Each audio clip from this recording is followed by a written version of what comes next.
What's up, you guys? It's Levi here. Welcome to the Cybersecurity Education channel. Today we're going to be continuing our series about talking about cybersecurity while traveling. So right now we're in the part of the series where we're talking about encryption on various devices. In the previous video in the series, we talked about iOS devices, so iPhones and iPads, and applying encryption on those devices. Continuing on in the series after this video, I'll be talking about it on a Windows PC and I'll be talking about it on Macs. And today I'm going to be specifically focusing on Android encryption for your Android phone and your Android devices. So how does encryption work? This is a little bit of an example of how encryption works, a very basic level. So it's obviously a lot more complicated than this, but this should really help you guys understand what encryption actually is.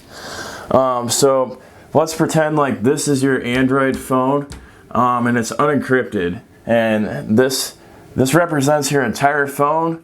So this phrase test represents all the content on your phone.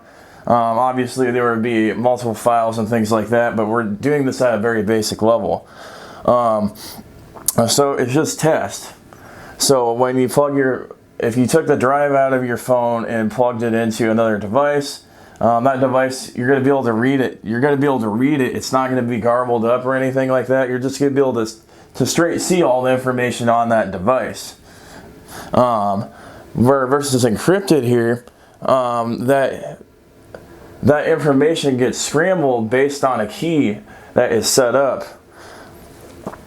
So our key is down here. So when the device gets encrypted, it goes and looks at the key or the algorithm that's being used to generate this. And you can see on this specific key that I created, which is super simple, that would never work in a computer. It could be broken in no time, or never work in a mobile device. The T is a 7 up there, and then I actually made a mistake. I forgot the S here, so I had to add in the 54. But the E is 11, so we got the 11 there. We got the S for 54 for S, and then we got our 7 back for the T again. So basically, if you had an encrypted device, when you pull the drive out of that device and try to read it from another device, it's just going to be garbled up. And then there's a password to be able to decrypt and get this key so that you can see the original stuff unencrypted, or so that you can see the information as if it was unencrypted, because you have a password that allows you to view the key. So that's kind of the basics of encryption. Basically, it takes your information from being able to plain just read it, and you have to have a passcode or a security key or something like that to be able to read the encrypted version of this. So that's kind of a real basic level. Obviously things are much more complicated, and it's way outside the scope of this channel to teach you guys that. But I hope you guys have a basic understanding of encryption from this. So why is encryption important? So when you're traveling, you're taking your device places and things like that. And if you happen to lose your device, or somebody steals your device, that information on that device then is exposed. Even if you have a lock screen on there, if your device is not encrypted, somebody could take your device and plug it into another computer and be able to access the information off of that device, or they can take the chip or the drive out of that device and be able to access that information.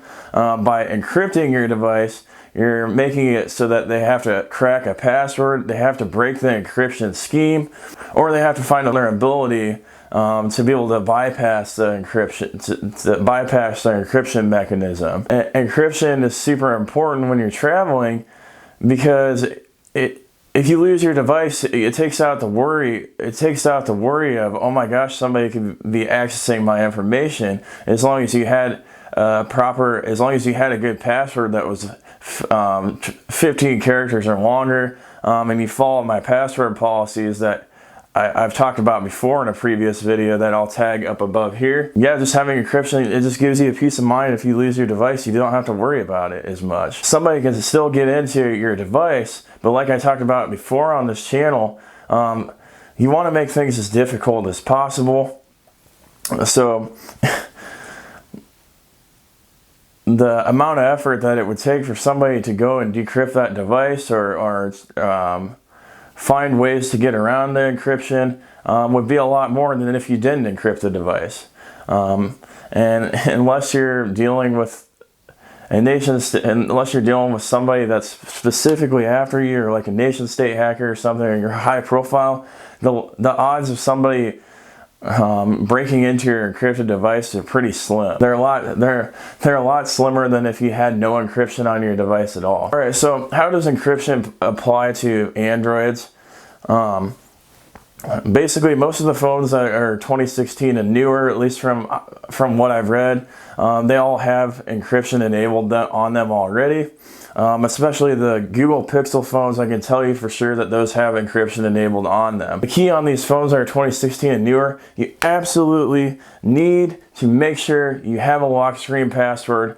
Make it at least 15 characters long. I know that's really long because you have to type that in every time your screen locks, and I know it's a pain in the butt, but I would suggest using a fingerprint sensor as your primary way to unlock the phone, or like a retina scan or something like that. That way you only have to type the password for various security things and when you restart the phone. A lot of people might be watching this video saying, well, like a fingerprint can be easily copied, or like your retina can be copied, and that's the case, but the type of people that are going to be doing that, again, are people that are going to be specifically coming after you. They're going to be like nation states or like organized crime that's doing this. Like the average Joe isn't going to go out there and try to copy your fingerprint to get in your phone. The biggest thing that you're trying to protect from is the average Joe just being able to go and swipe your phone and have a quick, I got all your data super easily. If you're dealing with like a nation state or a criminal organization, you're dealing with a whole different bunch of consequences that they're probably coming after you in other ways too, and not just your phone. And if you're that high profile that you have to deal with that, you should be working with a third-party security organization to help you out with that, or work with your IT in your own organization. Some of the phones, they have a separate lock screen password from the encryption password. So basically the lock screen, the difference between the lock screen and the encryption password is the lock screen is basically like a front door into your phone. If you don't have a lock screen password, it renders the encryption completely useless, because like a door to your house, somebody can just, if your door is unlocked, somebody can just walk in there. It doesn't matter all the security that you have inside of there. The encryption is kind of underneath, and the encryption is for, like I said, if somebody takes your device and wants to plug it into a computer, they want to take the drive out and be able to see the information. But if you don't have a lock screen, then somebody can just go and walk through the front door of your phone and see all that information anyway, and it renders the encryption completely useless. If you have a phone that's older than 2016, I highly recommend just going ahead and upgrading your phone, just for the fact that you can enable encryption on older phones, but I've noticed that older phones that have encryption enabled on them, they're super slow, and a lot of times they're super slow in the first place, and you really should just, at this point, 2016 is 3 years ago. I mean, you're really at the point where you should be upgrading your phone. One more thing I want to point out on Android phones on encryption is some Android phone models, they still have the little SD card that you can put in there to expand the memory on those, which is super nice, and I'm kind of disappointed that it's kind of gone away. Most of the newer phones don't have it. My phone still has it. There's an option inside of the settings where you can go and encrypt your SD card. I highly suggest doing that, so then not only is your phone encrypted, but that card's encrypted, because that card would be super easy to take out of there, go plug in a computer and pull all the data off of there. So I highly recommend that you go and do that. And at least on my phone, you can go to the settings pane, and then you can go to biometrics and security and go to encrypt your SD card, and that will encrypt your card for you. Some things to be aware of in encryption on your phone. So obviously every time you restart your phone, you're gonna have to type in that password that you created.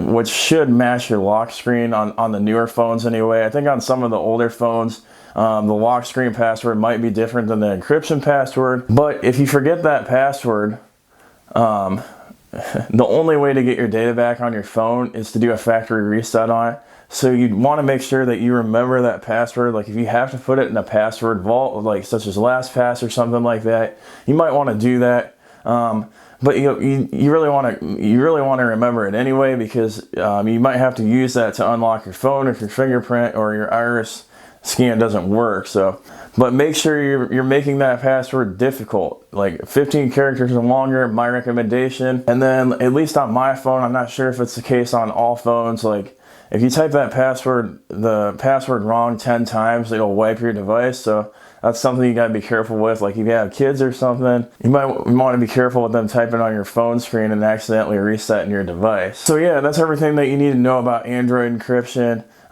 Just keep in mind, like you really want to make sure that you have a newer phone that has encryption turned on.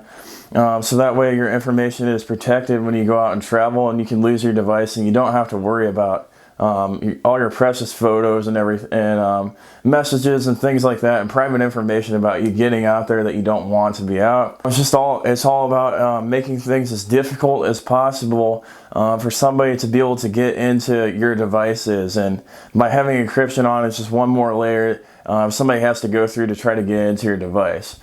So I hope you guys enjoyed this content. Thank you for watching, guys, and have a great day.